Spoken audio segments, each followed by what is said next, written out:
બાલ ઠાકરે. જ્યારે કોઈ માણસ સત્તાની ખુરશી પર બેઠા વગર સત્તાની દિશા નક્કી કરવા લાગે ત્યારે તેની કહાની સામાન્ય રહેતી નથી. ફેક્ટ: એક બાળ ઠાકરેનો જન્મ 23 જાન્યુઆરી 1926ના રોજ પુણેમાં થયો હતો. તેમના પિતા કેશવ સીતારામ ઠાકરે સામાજિક વિચારો અને લેખન સાથે જોડાયેલા હતા, જેના કારણે બાળપણથી જ વિચારની સ્પષ્ટતા અને નિર્ભયતા તેમના સ્વભાવમાં આવી.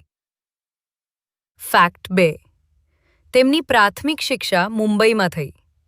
કોલેજની ઔપચારિક ડિગ્રી તેમણે પૂર્ણ કરી નહોતી, પરંતુ તેમને ચિત્રકલા અને સર્જનાત્મક અભિવ્યક્તિમાં વિશેષ રસ હતો, જે આગળ જઈ તેમની ઓળખ બની.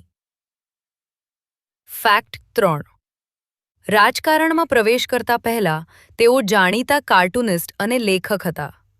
તેમના કાર્ટૂન અને લેખોમાં શહેરી સમસ્યાઓ, સામાજિક અસંતોષ અને મરાઠી અસ્મિતાની ઝલક જોવા મળતી હતી.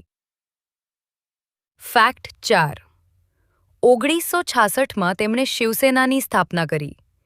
શરૂઆતમાં તે એક સામાજિક સાંસ્કૃતિક આંદોલન હતું, જે સમય જતાં મહારાષ્ટ્રની અસરકારક રાજકીય શક્તિ બની ગયું.